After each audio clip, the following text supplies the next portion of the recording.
Buset, 4,7 juta buat Infinix. Please, ngotak.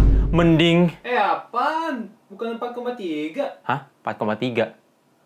Oke sih. Upgrade-nya memang banyak, tapi hal yang disunat juga krusial. Nah, buat kalian yang mau beli, sabar. Gua kasih tahu dulu semuanya supaya kalian nggak salah beli. Karena bagaimanapun juga, HP ini naik 1,3 juta ketimbang GT10 Pro kemarin. So, welcome back to Updated Any Channel. Nama gue Greg, let's check it out.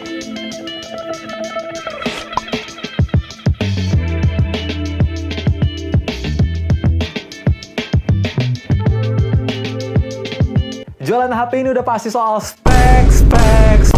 Ya, chipsetnya di-upgrade menggunakan Dimensity 8200 Ultimate yang kurang lebih bisa bersaing sama Xiaomi 13T, Vivo V30 Pro, Oppo Reno 11 Pro 5G. Ya, bedanya ini sedikit lebih kencang. Tapi kalau dibandingin sama Dimensity 8050, gimana bang? Jawaban dari gue sih signifikan. Ya, dalam segi angka Antutu benchmark bisa naik sampai 20% lebih baik. Dan bahkan ketika gue coba ke performance in real life, main Genshin Impact dengan settingan rata kanan highest plus 60 fps, hasilnya GT20 Pro sekarang bisa dapat angka minimal frame rate yang lebih tinggi di 55, dan tentunya ini jauh banget ketimbang di GT10 Pro kemarin yang itu di rata-rata 43 fps. Apakah harus upgrade? Sabar.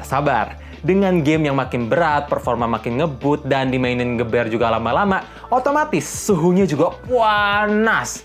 Gak sepanas omongan netizen, tapi tetap berasa. Dalam pengujian gue di kondisi ruangan tanpa AC dan main di koneksi Wi-Fi selama 30 menit tadi, bisa nyentuh 46 derajat. Makanya nggak heran ketika Infinix ngejual casing plus khusus cooler HP ini yang gue berharap bisa dijual terpisah juga supaya orang yang beneran mau main game lama-lama bisa beli. Karena sekarang ini gue ngecek di online store mereka belum ada yang jual. Lanjut ngomongin soal performance everyday usage, gue ngerasa nggak ada yang aneh sih. Ya, ketika dipakai chatting, sosmed dengan koneksi seluler data, emang agak panas, tapi itu agak lama naiknya. Tapi kalau misalkan kalian pakai koneksi Wi-Fi, ya ini anget-anget aja. Dan by the way, untuk teknologi RAM-nya sekarang naik pakai LPDDR5X, jadi lebih efisien. Tapi ada satu hal yang berasa disunat pertama, yaitu di bagian slot micro SD.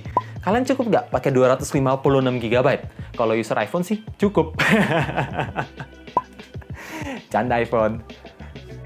Gue harus mengapresiasi Infinix karena untuk 2 kali berturut-turut mereka bisa ngasih software yang paling baru plus bersih dari bloatware. Ya, cukup bersih sih, karena gue cuma menemukan 2 aplikasi yang nggak jelas. Pertama ada Carl Care buat aplikasi service mereka, dan kedua Etalase Apps yang entah kegunaannya buat apa, tapi untungnya bisa di-uninstall. Jadi pas pertama kali gue selesai setup HP ini, total storage kemakan cuma 22 GB lebih, itu udah termasuk sistem dan aplikasi.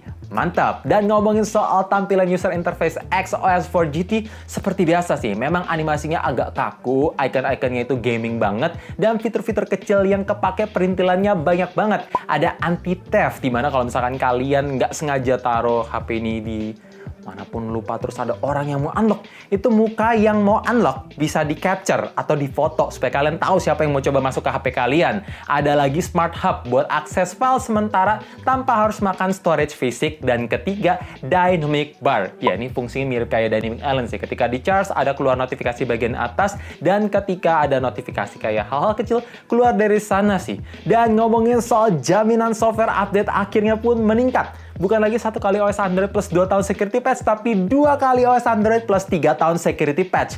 Ya, masih kalah sama HP-HP 4 jutaan yang lain kayak Samsung, tapi ini langkah yang bagus.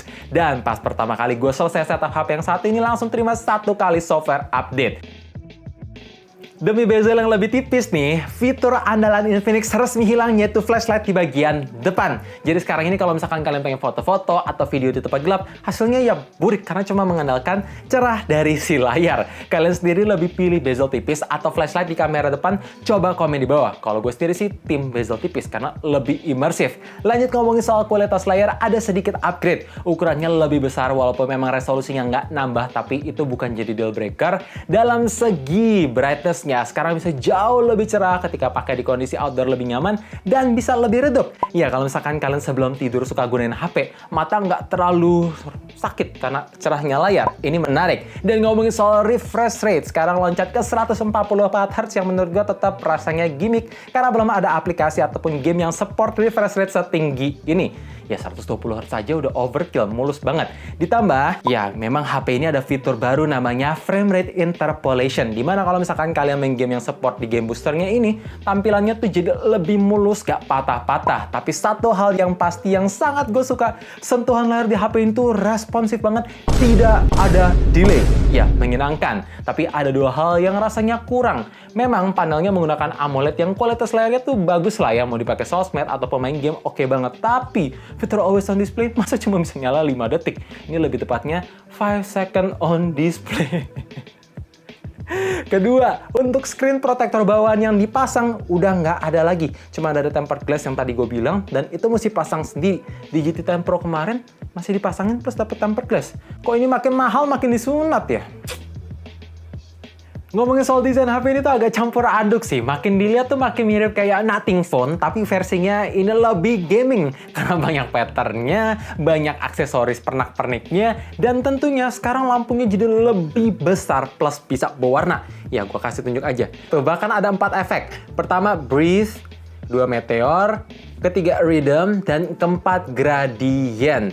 Ya, sayangnya sih memang nggak bisa di-custom mau warna apa, tapi at least ini gaming banget. Dan ngomongin soal build quality, menurut gue ini agak menipu sih. Karena ketika tampilannya glossy semua, terus pasti pegang kayak jomplang banget.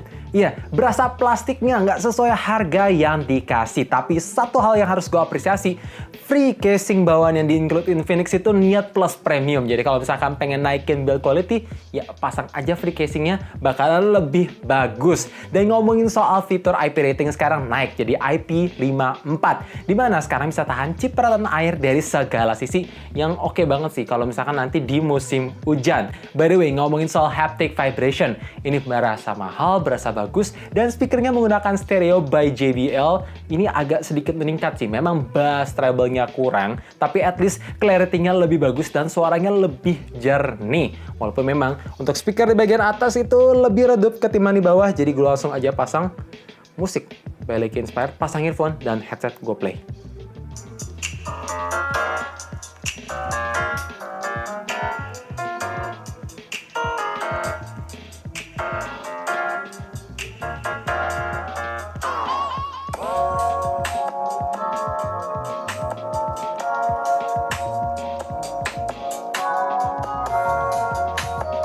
Ya, kayak gitu. Dan by the way, hal kedua berasa yang krusial disunat ada di bagian port jack 3.5.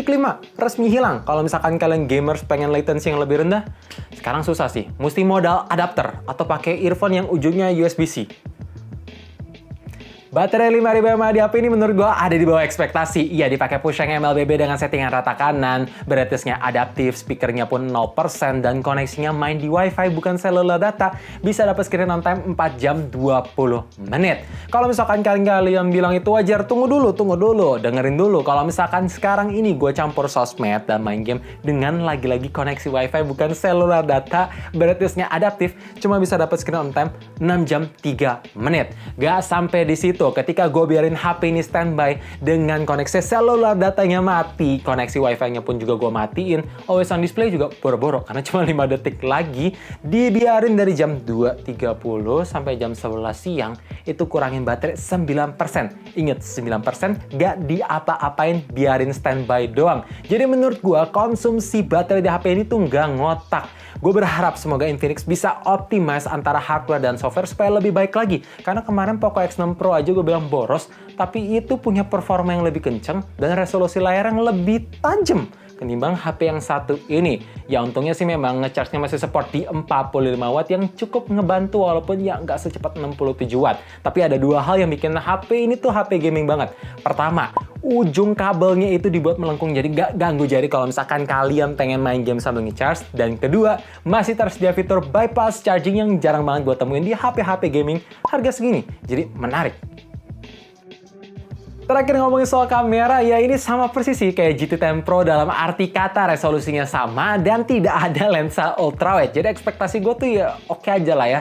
Ketika foto-foto di kondisi daylight dalam mode auto, gue menemukan hasilnya tidak konsisten. Dalam artian, warna yang dikasih itu selalu blown out, gak on point. Mesti sering-sering mainin exposure-nya manual biar warnanya bisa lebih mendekati asli, highlight-nya lebih ngangkat. Walaupun gue surprise sih, dynamic range-nya selalu on point dengan extra software sharpening seperti ciri khasnya Infinix. Selalu tajam, jadi ketika di zoom in berasa agak pecah. Lanjut ngomongin soal kualitas low light, ya ini masih ada berasa noise dan grain di mode auto. Jadi kalau misalkan kalian pengen ngincer foto night mode yang bagus, ya itu tadi nyalain fitur night mode. Jadi noise grain berkurang, highlightnya ngangkat, tentunya dengan extra software sharpening yang makin berasa. Di next, boleh lah Infinix taruh lensa ultrawide biar kata ini HP gaming. Karena semua orang sekarang suka foto cekrek-cekrek. Dan mode autonya dibenerin supaya buat orang yang nggak ngerti setting-setting bisa langsung upload tanpa harus diedit.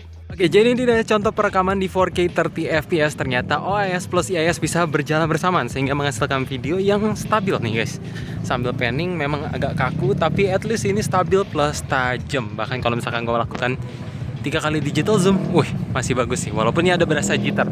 Gimana guys menurut kalian? Coba komen di bawah, serta kualitas mic-nya juga guys. Dan ini adalah contoh video 1080p 30 fps. Sayang banget untuk 2K-nya yang nggak support IIS, jadi gue turunin aja ke 1080p, kualitasnya kayak gini. Dynamic range-nya cukup bagus, muka gue well exposed, tapi kalau misal kamu lebih dapat lagi background, mesti geser muka dulu.